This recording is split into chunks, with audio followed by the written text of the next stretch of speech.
Is your child transitioning from kindergarten to prep? This episode is for you. The shift from kindergarten to school is more than the type of backpack you buy your child. Are you feeling anxious about your child's first day at school? Why is the kindergarten transition to school so important? This is why. Welcome to the I Am Education podcast, where we explore transformative ideas for parents, educators, and anyone passionate about shaping the future of education and humanity. Join us as we dive into the latest insights, practical tools, and inspiring conversations that empower both children and adults to thrive. Let's unlock the potential of education together. I Am Education, for the love of learning. Welcome to I Am Education. My name is Rebecca Grugan, co-founder of this incredible company. Today I'm going to speak into what to expect when a child is transitioning from kindergarten to school.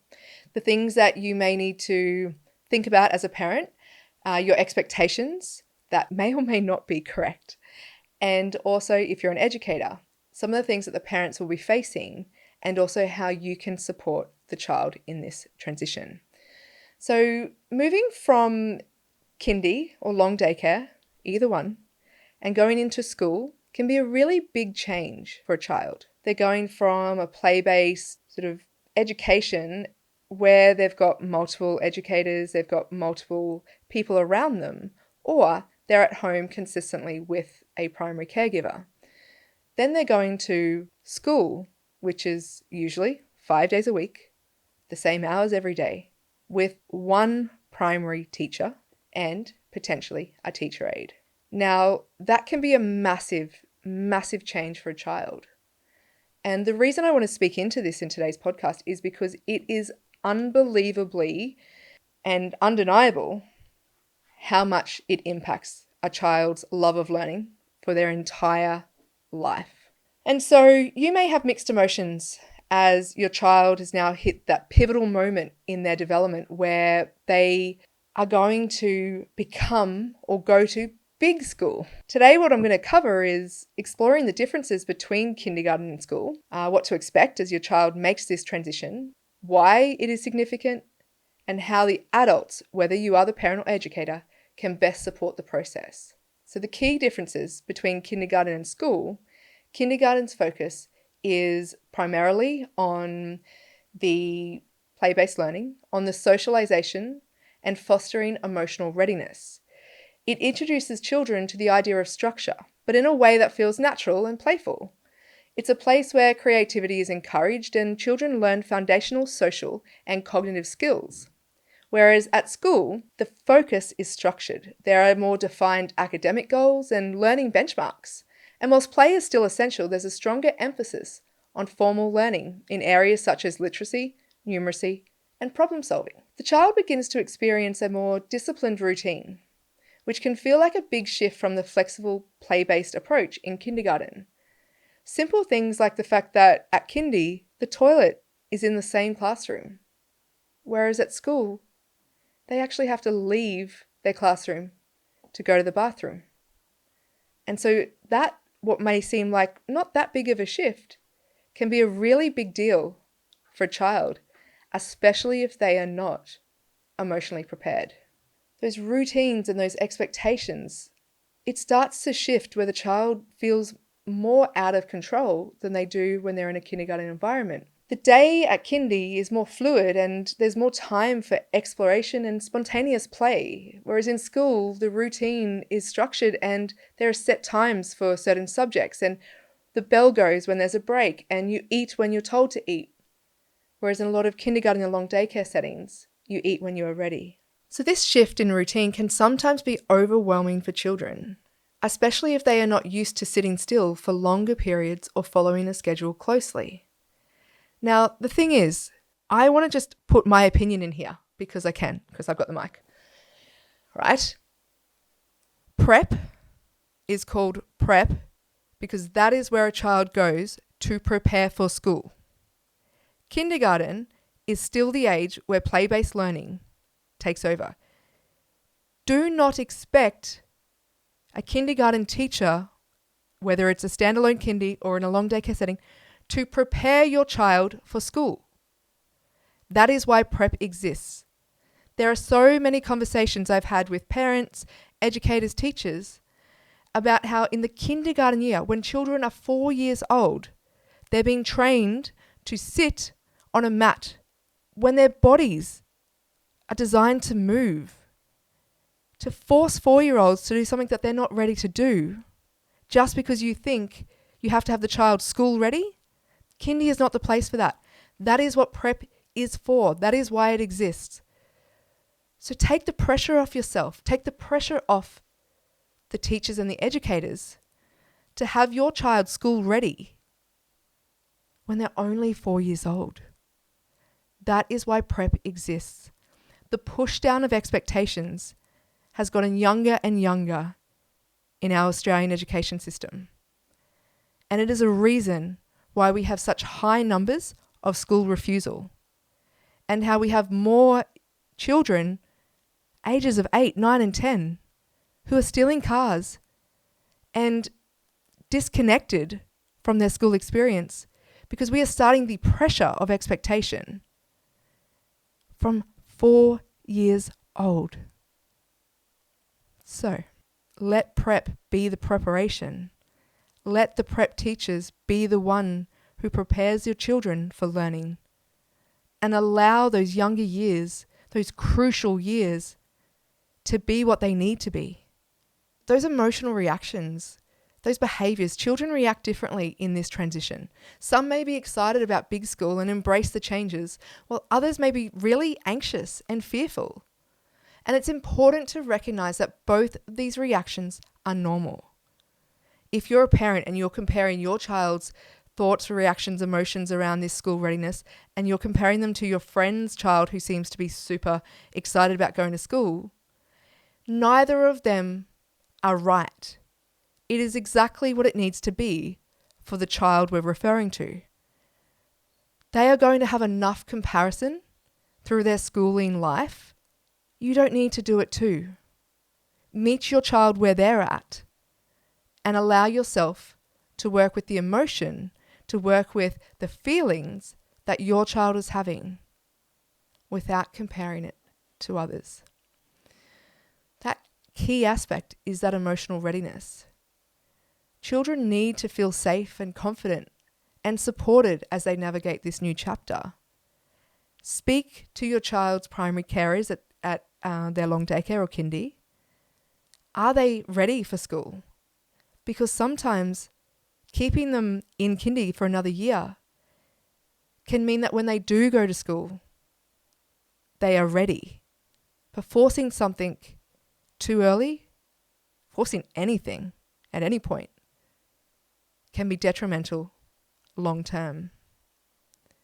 And so allow yourself to meet your child where they're at and to make decisions and choices for your child, not in comparison to your child to other people's children. You may also notice that some changes in your child's behaviour start happening. They may become more tired or cranky as they adjust to longer days. If you were only sending your child to long daycare for 2 days a week and then all of a sudden they start going 5, they are going to be exhausted.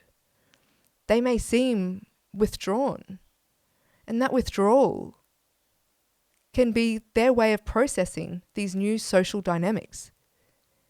It is really, really tough to be a 4-year-old going to school into a classroom of 20, 30 children and to figure out who you are and where you sit with that. The first 6 years of life are critical. This transition, it is our responsibility as the adults, as the parents and the educators and the village around the child to get it right. You might feel anxious about whether you're going to get it right or not. The thing is, it's getting it right for the child. We're speaking about the individual, not what we're told our child should be at that certain age. Another reason why I love Montessori education. But your patience and your reassurance, whether you're the parent or the teacher or educator, it is crucial. If you feel anxious about this transition and unconsciously you are putting that onto your child to meet certain expectations, to reassure you that they're ready, those things are starting to impact that child's ability and their attachment style, which I'll go into on another episode. But this emotional readiness matters more than anything to do with academics, whether they can write their name or add or subtract. That academic readiness, which is what a lot of people use to decide if their child is ready or not, or whether that their kindergarten or long daycare experience was worth it or not. They're 4 years old. The academic side matters way less than the emotional readiness.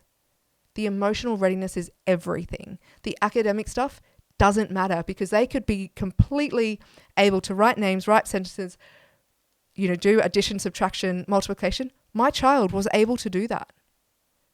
But the thing is, if they're not emotionally ready, none of the academics will matter. It won't. Because when they go into this school setting, it's that emotional capacity that is going to help them work out whether they can actually do the learning or not. Because if you don't feel safe in an environment, you are not going to take on what you're learning. And so, yes, you can factor in and consider the academic readiness. And while focus at school is more about the academics than it is at kindy, not every child will transition at the same pace.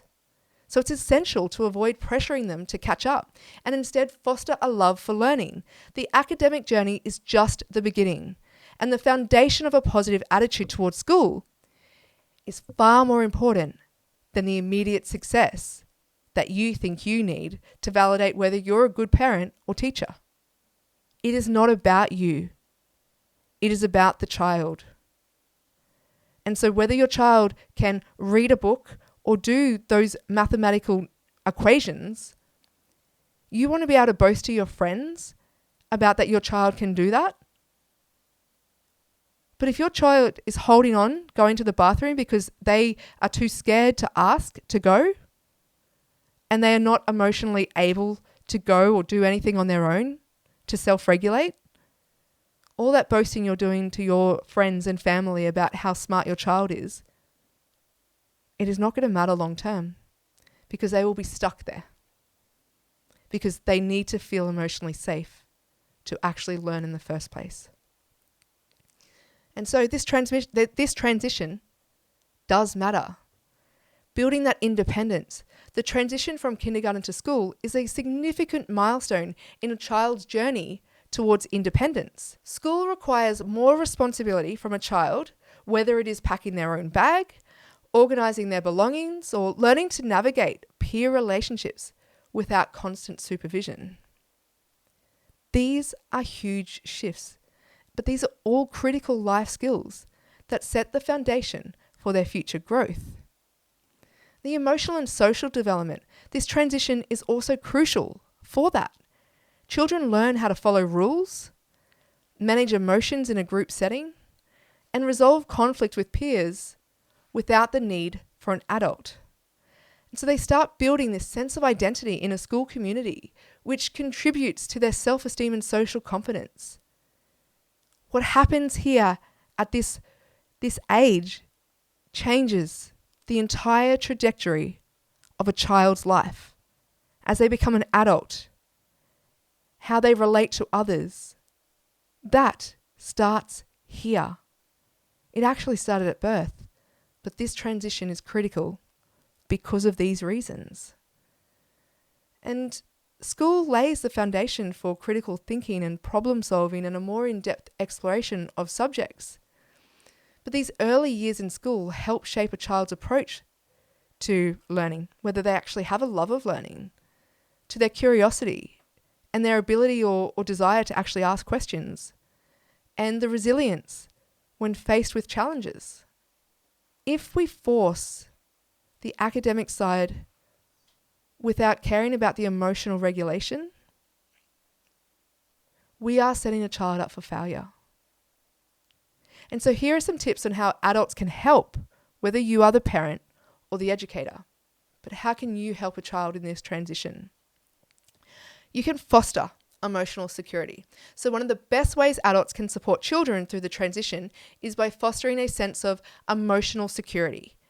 Parents and educators can reassure children by validating their feelings, whether it's excitement or fear, It all matters. And instead of dismissing their concerns, let them know it's okay to feel uncertain about the changes.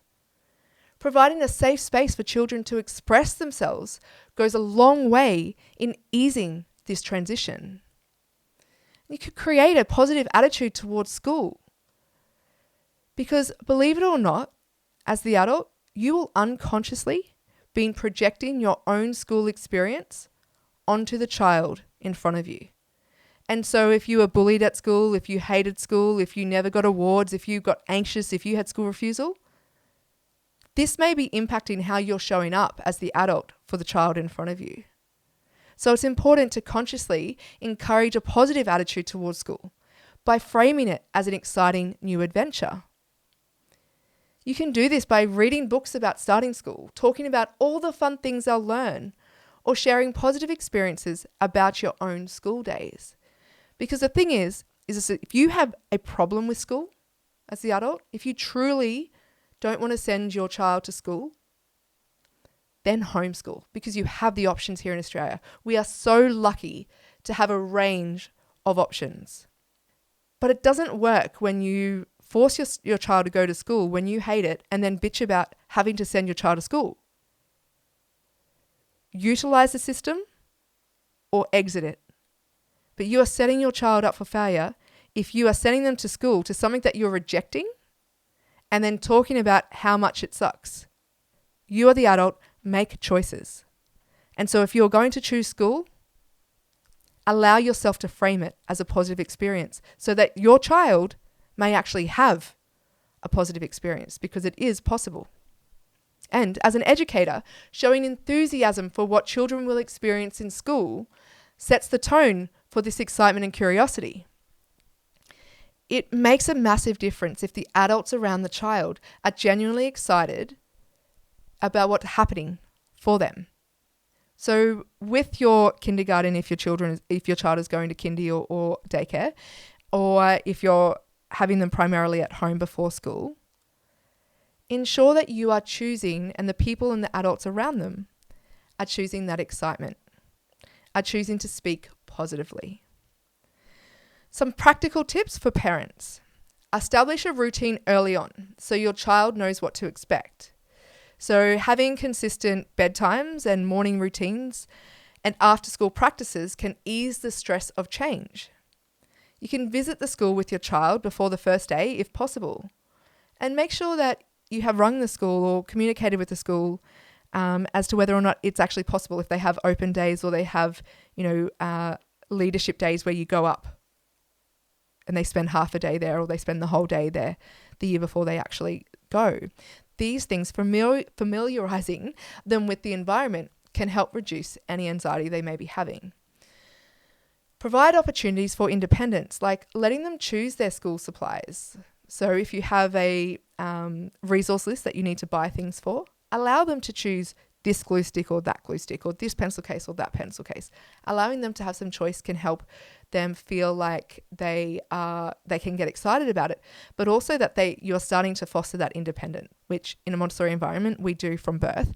However, for others who may not have had that, this allows them to start choosing and being happy and confident with those decisions that they're making.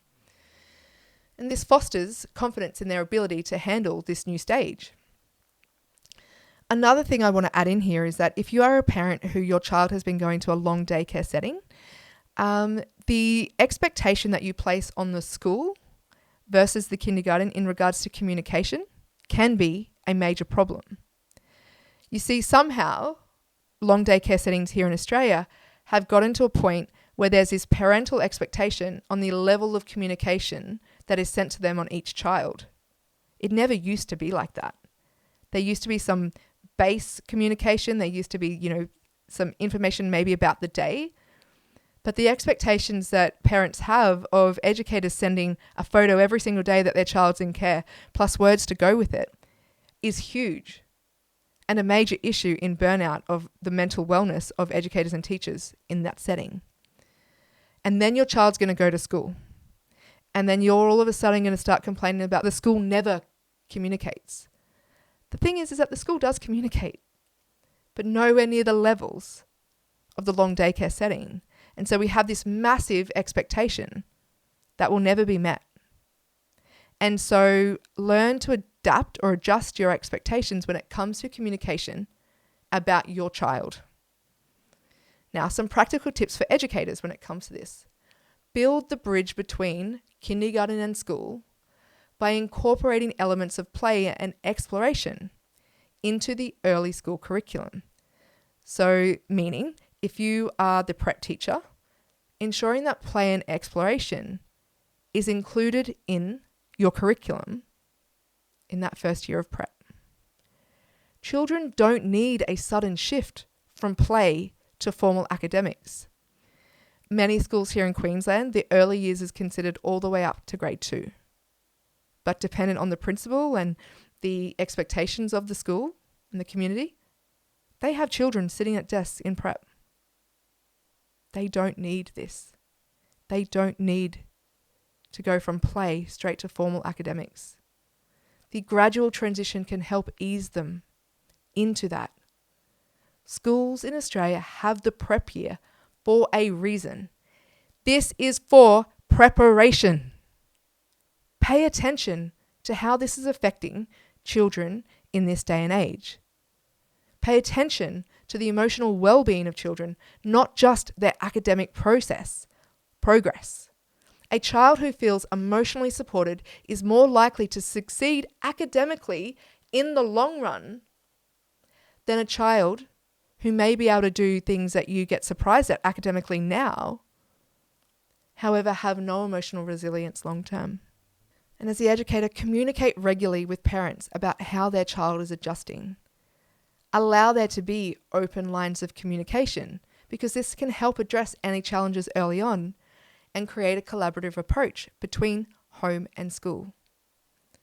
But as I said earlier, there is a massive difference in the communication between kindergarten and schools.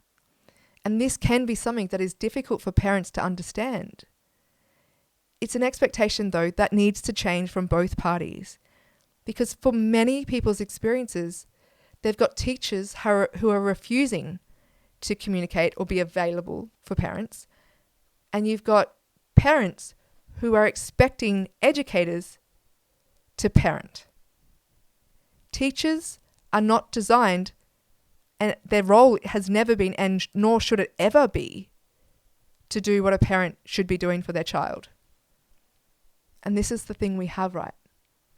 We have a generation of parents who are so overwhelmed that we're not actually parenting. And we're expecting teachers and the school system to do all the academic stuff plus the stuff that parents have done in the past, and actually that parents should be doing. And so get really clear on your expectations, because what you're expecting of your teachers and educators, is it actually fair? Is it actually what they should be doing? Is it actually their role? Or are you refusing to actually look at yourself and see what is your responsibility as the parent of this child? Because there's a huge difference. And when you actually look at yourself, you may not like what you see. But that's why we're here. I Am Education is here to help people understand the difference, to be able to understand the development of a child and why education and knowledge is so imperative for well-rounded, holistic human beings. It is why I am so passionate about potential of the human being from first breath to last. That is why I do and we do what we do. And so to recap, today we've explored the key differences between kindy and school, what to expect during this transition, why it matters for your child's development, and how you as the adult and what you are responsible for can support the child during this important time. Just remember that every child's journey is unique. What's most important is to offer patience, understanding, and encouragement. Whether you're a parent or an educator, you have the power to make this transition a positive and enriching experience for the child. Take responsibility for your role, because what you are doing is changing lives. So thank you for joining us on this episode of the I Am Education podcast. I hope you found today's discussion helpful. And if you have any questions or topics you'd like to cover in future episodes, feel free to reach out. We are on socials, and if you'd like to get in touch, please contact us there. But until next time, keep nurturing, keep learning, and keep growing alongside your children. Thank you.